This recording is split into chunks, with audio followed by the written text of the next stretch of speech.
Bienvenue à vous tous et à vous tous. Nous sommes vraiment honorés, Dr. Turcotte, de vous recevoir ici à Valcourt, dans votre ancienne communauté. Vous y avez laissé votre place pour tous les citoyens et les citoyennes de la région.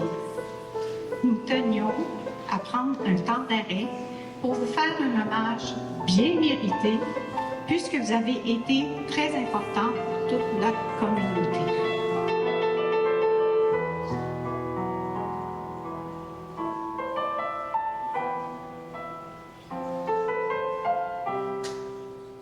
Le docteur Turcotte a obtenu son doctorat en médecine à l'Université de Sherbrooke.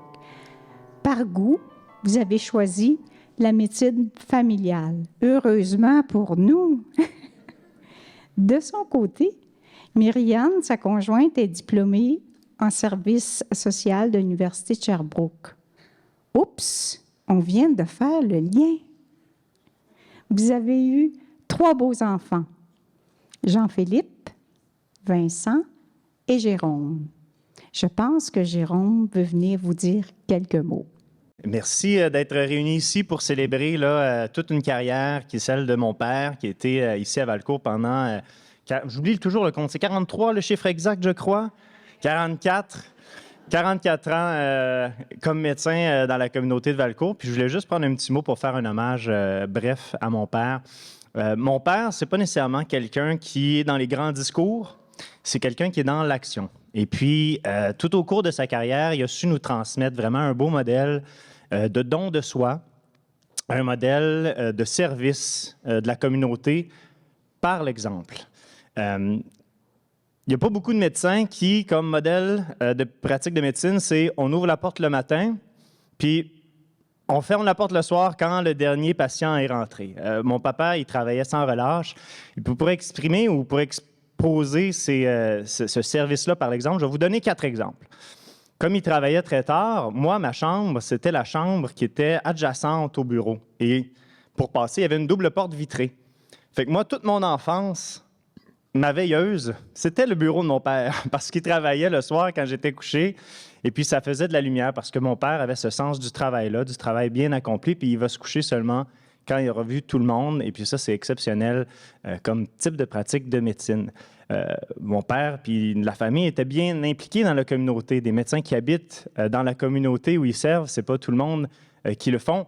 Et ça donnait lieu à des situations un peu cocasses où on devait servir de triage à l'extérieur des heures normales de bureau, évidemment. Mais par exemple, un vendredi soir où on commence un bon film, ça cogne à la porte. Le protocole informel, c'est que c'est quelqu'un d'autre que papa qui va répondre. Et puis on répond « Oui, bonjour, ton père, es-tu là? Est-ce que c'est pour une urgence? Mon ami a comme un clou de taquet dans le front. On va arrêter le film et on va laisser papa aller servir. » Donc, encore un exemple de service bien impliqué dans la communauté. Et c'est un exemple aussi, mon père, de travail. Il a toujours été présent pour nous, avec nous. La famille, ça a toujours été la valeur cardinale, ce qui était le plus important. Mais il trouvait des façons de jongler avec ses obligations familiales et professionnelles. Notre père est toujours venu à nos matchs de hockey. Mais il ne les a pas toutes vues, par exemple. Il venait, il faisait le taxi, il allait nous déposer, poser l'équipement, s'assurer qu'on soit bien équipé, qu'on puisse aller sur la glace. Après ça, il allait dans la voiture. Il y avait quelques dossiers qu'il complétait, des formulaires d'assurance pour servir les gens, parce qu'on ne le voit pas, ça, mais le métier de médecin, ça ne se termine pas quand la porte est fermée. Tout le suivi doit être fait à l'extérieur. Et donc, il arrivait avant la fin du match, je regardais le score, et il disait « Ah, ben, vous avez gagné, c'est le fun! » Mais je le soupçonne qu'il devait se renseigner auprès des autres parents pour savoir s'il y avait eu des buts qui avaient été comptés par ses enfants ou si mon frère Jean-Philippe, qui était gardien de but, avait fait des beaux arrêts durant ce match-là. Donc, tout ça pour dire que j'aimerais qu'on lève notre verre à un homme qui est un homme humble, un homme qui est au service de la population, un homme qui est un grand travailleur et un homme qui aurait eu 43 ans de service avec... 44, avec Lynn, Joanne, avec tous ceux qui l'ont accompagné. Donc, merci, papa, je t'aime beaucoup. Puis, merci d'avoir été un aussi bel exemple de service pour la population, pour la communauté. Donc, on lève notre verre et on te félicite pour ces 44 années.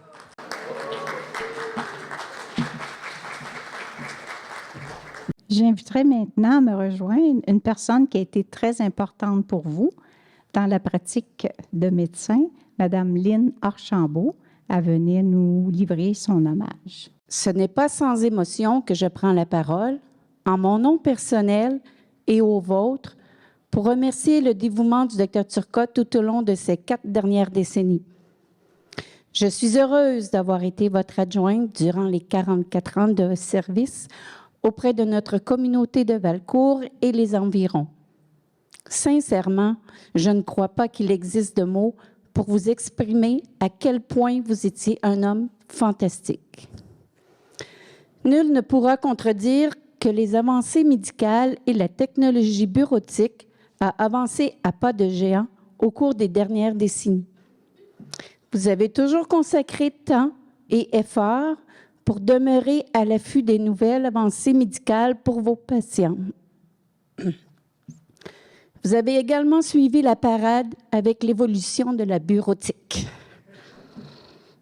Et oui, tout a débuté avec cette dactylo manuelle. Tac, tac, tac, nécessitant des muscles doigtiers des plus entraînés. Ensuite, l'apparition de la dactylo électrique qui apaisera nos oreilles pour être enfin remplacée par l'ordinateur. Oh!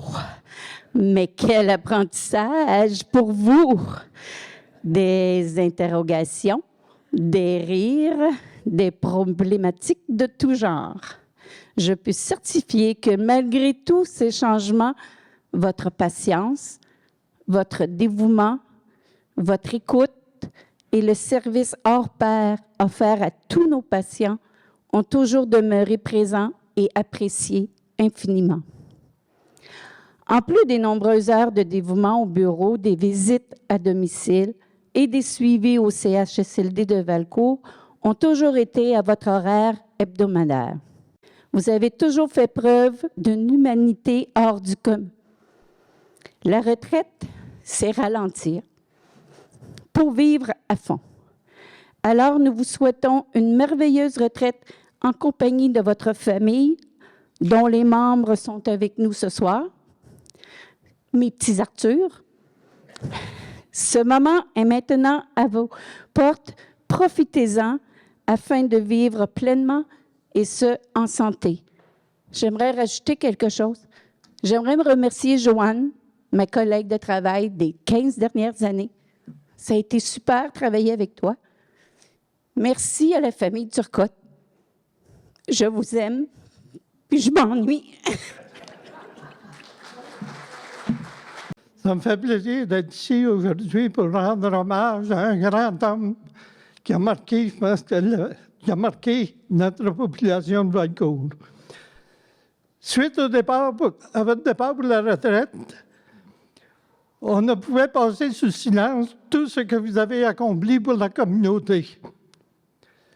Il fallait se donner une occasion pour nous exprimer toute notre reconnaissance pour les 40 années que vous avez passées au service de notre communauté. C'est ainsi qu'à l'automne dernier, lors d'une rencontre informelle entre le conseil du canton de Valcourt et le conseil de la ville de Valcourt, j'avais suggéré à ce moment-là de faire un événement spécial pour le Dr Turcotte, pour marquer tout ce que le Dr Turcotte avait fait pour la communauté de Valcourt. Donc, la proposition a été très bien acceptée par les deux conseils qui, à ce moment-là, ont désigné 2 personnes pour chacun des conseils pour justement préparer l'événement qui se déroule aujourd'hui. Les personnes en question, ce sont, pour le canton de Valcourt, Gilles Hamel et Michel Daigneault. Pour la ville de Valcourt, Marie-Claire Tétrault et Daniel Lacroix. Donc, ces 4 personnes-là ont travaillé pendant 6 mois pour préparer cette merveilleuse rencontre qui se produit aujourd'hui. Je les en félicite et je les remercie pour tout le travail qu'ils ont fait pour faire un succès de cette rencontre d'aujourd'hui. Bien, c'est sûr que c'est avec grand plaisir aujourd'hui qu'on est content de recevoir le docteur Turcotte, ou on doit dire maintenant Jean. C'est quoi? Les deux font l'affaire encore? Est-ce que Myriam, elle l'appelle Jean ou docteur Turcotte? Écoutez, ce qu'on m'a raconté, c'est qu'en 1978, il y a un docteur qui est arrivé à Valcourt avec sa charrette, son bœuf, puis sa petite femme dans sa charrette, et qui se sont installés sur la rue des Érables. Il y avait déjà un docteur qui était ici, on appelait le docteur Marcoux, mais la population ayant pris beaucoup d'expansion dans les dernières années, dans les années 70, on avait besoin d'un autre, c'est bien entendu. On a tombé sur le docteur Turcotte, un candidat extraordinaire. On était très heureux, et moi, dans ce temps-là, j'étais excessivement jeune, là. Je m'en souviens à peine. Mais c'était un moment agréable. On a appris à connaître Jean, et moi, j'ai appris à connaître Jean sur une autre façon. Dans le sens qu'il était le médecin de ma mère, Mme Denise Tétrault. Vous vous souvenez? Qui avait été opérée? Desiel, pour son nom de fille, c'est vrai, merci. Mme Denise Desiel, qui avait été opérée au début des années 80 pour une valve au cœur et qui avait son Coumadin, c'est ça, sa médication pour le sang qui devait être contrôlée à chaque semaine. Donc, elle avait le plaisir d'avoir l'appel privé de M. Turcotte, qui lui donnait « Ah, votre taux est trop haut, votre taux est trop bas. » Il fallait qu'elle réajuste en conséquence de sa médication. Fait que vous avez été le docteur de ma mère jusqu'à son décès, à l'an 2000. Ça, je vous en remercie beaucoup. Ce fut très apprécié. Ma mère vous adorait. Puis moi, parce que ma mère vous adorait, bien, je vous adore aussi, ça, bien sûr. Mais ça reste que, comme médecin, pour tous les gens que j'ai rencontrés qui m'ont parlé de vous, ils m'ont dit tous la même chose. Jean, c'était un cœur sur 2 pattes. C'était un type sympathique, qu'on pouvait aller le voir, puis qui prenait le temps de nous écouter et qui était humain avant n'importe quoi. Et ça, même, peu importe la maladie qu'on a ou les problèmes de santé qu'on a, des fois, juste de se faire écouter. Je le sais un peu dans le domaine que je suis, les gens, ça leur fait du bien. Fait que vous les soignez de 2 façons. C'était le docteur du CLSC aussi, du CHSLD, je dis, que je dois dire, là, ou anciennement le foyer. Et tous les gens du foyer disaient que du bien du docteur Turcotte. Il n'y a personne qui peut dire du mal du docteur Turcotte. C'est un bon Jack. Mais il y avait un inconvénient des docteurs d'une petite municipalité. Hein? Ça veut dire qu'à chaque fois qu'on va à l'épicerie ou qu'on va à la messe, qu'on va partout, bien, on se fait accrocher pour des petites consultations, hein? Ou des petits conseils médicaux. Là. Mais on aime ça pareil. On sait que c'est parce que les gens nous apprécient. Fait que moi, je peux vous dire qu'au nom de la ville, au nom des citoyens de la région, de tout le monde, vous êtes un type extraordinaire. Vous restez un type extraordinaire. Et on vous apprécie énormément. On regrette que vous soyez parti, mais on est fiers pour vous et on vous souhaite une très bonne retraite. Merci encore. Nous sommes très heureux d'avoir avec nous ce soir une artiste internationale, née dans notre Patenin, Mme Andrée Marcoux. Ses tableaux et ses sculptures de bronze, ciment ou acier sont remarquables et remplis d'émotions. La création est une vraie passion pour Andrée et ça se voit facilement dans ses œuvres. On n'a pas hésité à demander à André de nous produire une œuvre d'art qui saura certainement vous plaire, Dr. Turcotte. Alors, j'inviterai Mme André Marcoux à présenter l'œuvre au Dr. Turcotte. C'est tout un honneur pour moi que de savoir qu'une de mes œuvres ait été choisie pour souligner la carrière, la générosité et la vocation de Dr. Turcotte. Parce qu'être médecin n'est pas seulement une profession, c'est davantage une vocation.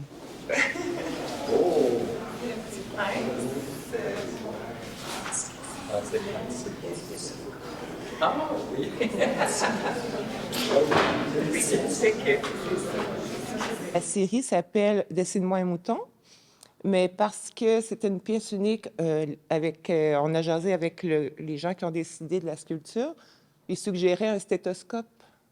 Fait que j'ai fait un stéthoscope et puis on l'a ajouté, donc ça devient une pièce unique.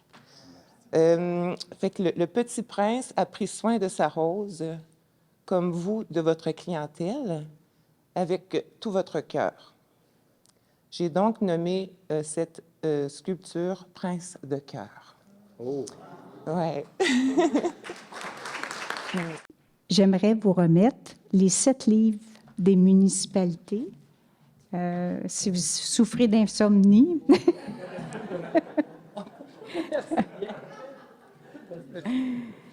Je voudrais remercier aussi les municipalités qui ont contribué à l'acquisition de cette œuvre. D'abord, je veux remercier ceux qui qui sont à l'origine de cette rencontre. Et je veux remercier aussi ceux qui ont participé à l'organisation. Vous les avez nommés. Et je vous remercie d'abord d'être ici, présent. Et je veux remercier aussi, je n'ai pas consulté encore les livres d'or, mais je vais les lire attentivement. Mais je veux remercier les citoyens de Valcourt et de toute la région qui se sont déplacés pour me laisser un message personnel. C'est déjà un défi à faire, de mobiliser les gens. Et merci. Alors, à la fin de mes études, en 77-78, Myriam et moi, nous voulions demeurer dans les cantons de l'Est. Alors, on a étudié différentes options, différentes possibilités. Et puis, je suis venu rencontrer le docteur Marcoux, qui exerçait à Valcourt depuis 1966. Et nous avons été bien accueillis par le docteur Marcoux et Mme Marcoux, qui est ici présente. Et pour moi, le docteur Marcoux a toujours été un médecin très dévoué, très disponible, facilement accessible. Je pense que le docteur Marcoux, ça a été un modèle inspirant de service à la communauté. Alors, pour l'accueil reçu, merci.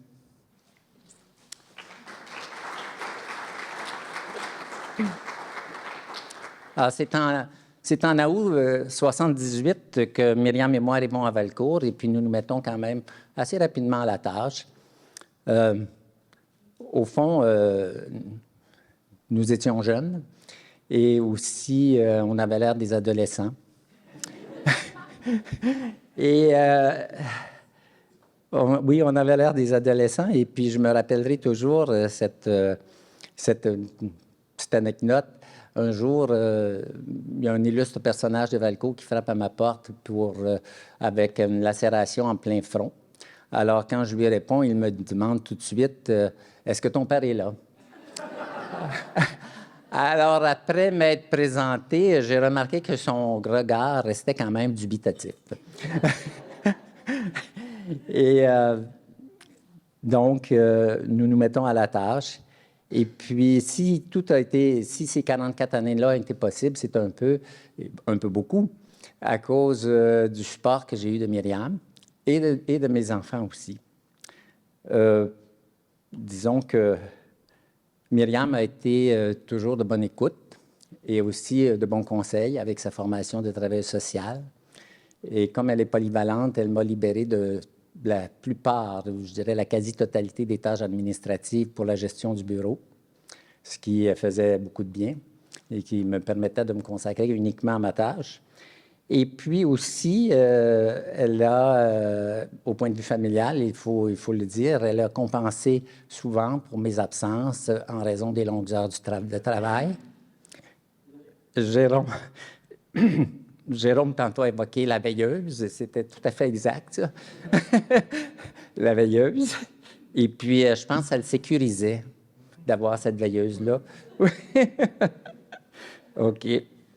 Et puis, finalement, merci Myriam, merci les enfants pour votre support.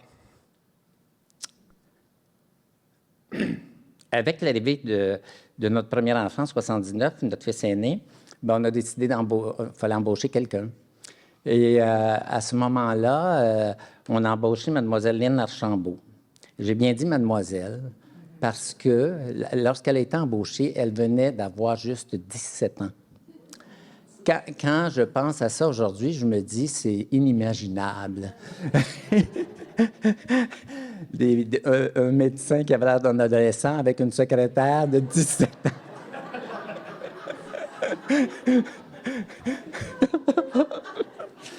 Alors, nous avons fait un pari.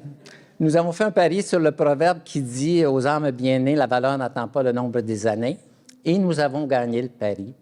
Alors, ce fut un excellent choix. Mais Lynn a toujours été complètement dédiée à sa tâche et a toujours mis comme premier objectif le bien-être des patients. Et puis, aussi, on a gagné doublement le pari parce que dans la durée. Alors, Lynn a duré 43 ans comme collaboratrice. Alors, c'est aujourd'hui, je pense qu'on peut dire que c'est exceptionnel. Dans les 15 dernières années, aussi, on a compté sur... j'ai pu compter aussi sur la collaboration de Joanne Vallière, qui était absolument très disponible, fort heureusement, et tout aussi dévouée que Lynn. Je ne voudrais pas passer sous silence l'apport des autres personnes qui ont collaboré avec moi, surtout en raison des congés de grossesse, des congés de maladie, pour combler les heures de soirée qui sont souvent des heures défavorables. Alors, je me suis permis de faire une petite liste, car je l'ai oublié. Alors, je veux souligner l'apport de mesdames Lise Allaire, Nicole Benoît, Louise Cabana, Patricia Côté, France Gélineau, Louise Lambert, Louise Olson-Lebeau et Sylviane Paquette. Alors, merci à Lynn, à Joanne et à toutes les autres. En fait, l'exercice de la médecine, c'est un privilège qui nous est accordé à la fin de nos études par le Collège des médecins, en vertu des lois du Québec. Je considère que la médecine, en fait, c'est un art basé sur la science et que cet art-là doit être inspiré par les valeurs d'écoute et d'accueil que j'ai tenté, du mieux que j'ai pu, d'exercer. En fait, le plus grand privilège, ce n'est pas celui du Collège des médecins. Le plus grand privilège, c'est celui que vous nous accordez quand vous nous rencontrez. En fait, vous m'avez permis de partager avec vous vos souffrances, vos angoisses, vos peines, mais aussi vos espoirs et vos joies. Il y a quelques semaines, j'étais seul dans un commerce et je me pensais tout seul. Tout à coup, j'entends « Salut Jean, comment ça va? » Alors, j'ai bien reconnu un citoyen de Valcourt, retraité, qui avait été un jeune de retraité de 56 ans, à l'époque où BRP offrait le fameux package deal que personne ne peut refuser. Alors, c'est sûr que nous avons parlé de retraite, hein, c'est certain. Et lui, il m'exprimait à ce moment-là l'idée que ce qui avait été difficile pour lui, c'était toujours la réduction des contacts sociaux. Bien, c'était pas une surprise qu'il me dise ça, parce que c'était un être éminemment sociable. Et à ce moment-là, sa conjointe qui était à côté, tout de suite lui enchaîne en lui disant « ben lui, c'est pas pareil, c'est des malades. C'est des malades, ils ont toujours un bobo quelque part. Ça comme... Tu peux pas t'ennuyer de ça. » Tu sais? Alors, j'ai vu dans son expression qu'elle elle donnait l'impression que ma vie professionnelle, c'était peut-être peu réjouissant et puis peut-être même un peu déprimant. Alors, je dois vous dire que je veux que vous sachiez que je n'ai jamais trouvé l'exercice de la médecine pénible. Au contraire, j'ai trouvé que ma pratique médicale était intéressante, qu'elle était stimulante, agréable et, je dirais, plein de rebondissements. Je n'avais jamais imaginé qu'en arrivant à Valcourt, j'aurais à assister 2 femmes à accoucher dans mon bureau. Et encore moins, je n'avais jamais imaginé que je devrais aussi assister une femme à accoucher à domicile par téléphone. Alors, c'est plein de rebondissements. Ça n'a pas été ennuyant. Je vous dirais que malgré toutes les difficultés de la vie auxquelles j'ai été exposé, je trouve toujours que la vie est belle. La vie, elle est belle, elle est fragile et forte à la fois. Elle est mystérieuse, fascinante. On n'a jamais fini de l'explorer. On n'a jamais fini de l'approfondir. Mais pour en profiter et pour l'apprécier, je crois qu'il faut prendre soin de sa santé, car c'est votre bien le plus précieux. Alors, mille merci et au plaisir de se revoir.